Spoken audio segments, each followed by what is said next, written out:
ಹಿಂದೆ ಮೈಶುಗರ್ ಅಧ್ಯಕ್ಷರಾಗಿದ್ದ ನಾಗರಾಜಪ್ಪನವರ ಅವಧಿಯಲ್ಲಿ ನಡೆದಿರುವ ಅವ್ಯವಹಾರ ಪ್ರಕರಣಕ್ಕೆ ಸಂಬಂಧಿಸಿದಂತೆ ನ್ಯಾಯಾಲಯ ತೀರ್ಪು ನೀಡಿದ್ದು ಅದನ್ನು ಅನುಷ್ಠಾನಗೊಳಿಸಲು ಸರ್ಕಾರ ಮುಂದಾಗಬೇಕು ಎಂದು ಮೈಸೂರು ಸಕ್ಕರೆ ಕಂಪನಿ ಅಧ್ಯಕ್ಷ ಸಿಡಿ ಗಂಗಾಧರ್ ಅಭಿಪ್ರಾಯಪಟ್ಟರು.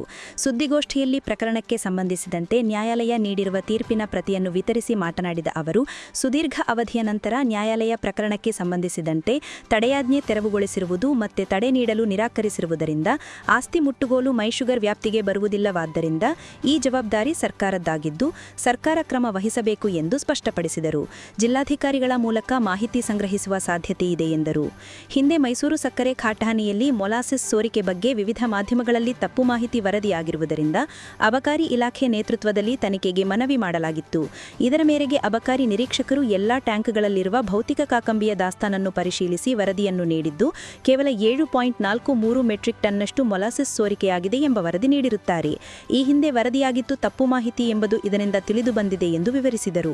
ಈ ಹಿಂದಿನ ಅಧ್ಯಕ್ಷರಾಗಿದ್ದಂಥ ಸಂದರ್ಭದಲ್ಲಿ ಹಲವಾರು ಅವ್ಯವಹಾರಗಳಿಗೆ ಕಾರಣರಾಗಿದ್ದರು ಅನ್ನುವಂಥ ಆರೋಪದ ಮೇಲೆ ಏನು ತನಿಖೆ ಇತ್ತು, ಆ ಕೋರ್ಟಲ್ಲಿ ಪ್ರಕರಣ ತಡೆ ಇತ್ತು, ಅದನ್ನು ತೆರವುಗೊಳಿಸೋದ್ರ ಮೂಲಕ ಮತ್ತು ಪ್ರಕರಣವನ್ನೇ ವಜಾ ಮಾಡಿ ಅಂತಕ್ಕಂಥ ಕೋರಿಕೆ ಏನಿತ್ತು ಆ ನಾಗರಾಜಪ್ಪರದು, ಅದನ್ನೂ ಕೂಡ ವಜಾ ಮಾಡೋದ್ರ ಮೂಲಕ ಹೈಕೋರ್ಟು ಈ ಒಂದು ಪ್ರಕರಣದಲ್ಲಿ ಒಂದು ತಾರ್ಕಿಕ ಅಂತ್ಯವನ್ನು ನಮಗೆ ಕಂಡಿದೆ. ಆದರೆ ಎಲ್ಲ ಆ ಒಂದು ಆದೇಶದ ಪ್ರತಿಯನ್ನು, ಕೋರ್ಟಿನ ಆದೇಶದ ಪ್ರತಿಯನ್ನು ತಮಗೆಲ್ಲರಿಗೂ ಕೂಡ ಕೊಟ್ಟಿದ್ದೀನಿ. ಅಲ್ಲಿ ಕ್ಲಿಯರಾಗಿ ಹೇಳಿದ್ದಾರೆ. ಮತ್ತು ಇದ್ರ ಮಧ್ಯೆ ಮೈಸೂರು ಸಕ್ಕರೆ ಕಂಪ್ನಿಗೆ ಸಂಬಂಧಪಟ್ಟಂಗೆ ಸಕ್ಕರೆ ಕಂಪ್ನಿಯವರು ವಸೂಲಾತಿ ಮಾಡ್ತಕ್ಕಂಥ ಅವಕಾಶದ ಬಗ್ಗೆನೂ ಕೂಡ ನಮ್ಮಲ್ಲಿ ವ್ಯಕ್ತ ಆಗಿತ್ತು. ತಮ್ಮ ಮೂಲಕ ಕ್ಲಿಯರಾಗಿ ಹೇಳಲಿಕ್ಕೆ ಬಯಸ್ತೇನೆ, ಮೈಸೂರು ಸಕ್ಕರೆ ಕಂಪ್ನಿ ಈ ಒಂದು ವಸೂಲಾತಿ ಕ್ರಮಕ್ಕೆ ಮುಂದಾಗುವುದಕ್ಕಿಂತ ಮುಂಚೆ ಹೈಕೋರ್ಟು ಸರ್ಕಾರಕ್ಕೆ ಸೂಚನೆ ಕೊಟ್ಟಿದೆ. ಸರ್ಕಾರವೇ ಪಾರ್ಟಿಯಾಗಿದ್ದ ಆರ್ಗ್ಯುಮೆಂಟ್ ಆಗಿರೋದ್ರಿಂದ ಕಡಾಖಂಡಿತವಾಗಿ ಸರ್ಕಾರ ಇದ್ರ ಜವಾಬ್ದಾರಿ ತಗೊಂಡು ಇದರ ಒಂದು ಏನು ಆಗಿದೆ ಈ ಆದೇಶ ಅದನ್ನು ಅನುಷ್ಠಾನ ಮಾಡಬೇಕು ಅಂತಕ್ಕಂಥದ್ದನ್ನು ಕೋರ್ಟು ಸ್ಪಷ್ಟಪಡಿಸಿದೆ. ಅದನ್ನು ತಮಗೆ ಹೇಳಲಿಕ್ಕೆ ಬಯಸ್ತೇನೆ. ಜೊತೆಗೆ ನಾನೇನು ಹೇಳಿದ್ದೆ, ತಡೆ ಮಾತ್ರ ತೆರವುವಂತ ಇಲ್ಲ, ತಡೆನೂ ತೆರವುಗೊಳಿಸಿದೆ.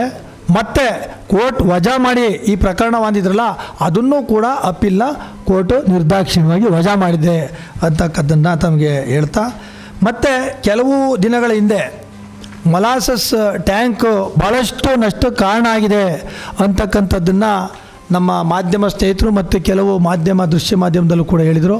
ನಾನು ಮತ್ತೆ ಹೇಳಿದ್ದೆ ನಮ್ಮ ಮಾಧ್ಯಮ ಸ್ನೇಹಿತರು ಮತ್ತು ದೃಶ್ಯ ಮಾಧ್ಯಮದವರಿಗೆ, ಈ ಒಂದು ಲಾಸ್ ಬಗ್ಗೆ, ನಷ್ಟದ ಬಗ್ಗೆ ಮತ್ತು ಎಷ್ಟು ಆಗಿದೆ ಪ್ರಮಾಣ ಸೋರಿಕೆ ಅಂತಕ್ಕಂಥದ್ದನ್ನು ಅಬಕಾರಿ ನಿರೀಕ್ಷಕ ವರದಿ ಕೊಟ್ಟ ನಂತರ ಗೊತ್ತಾಯ್ತದೆ ಹೊರತು ನಾವು ಈಗ ಅಂದಾಜು ಮಾಡಲಿಕ್ಕೆ ಆಗೋದಿಲ್ಲ ಅಂತಕ್ಕದ್ದನ್ನು ಹೇಳಿದೆ.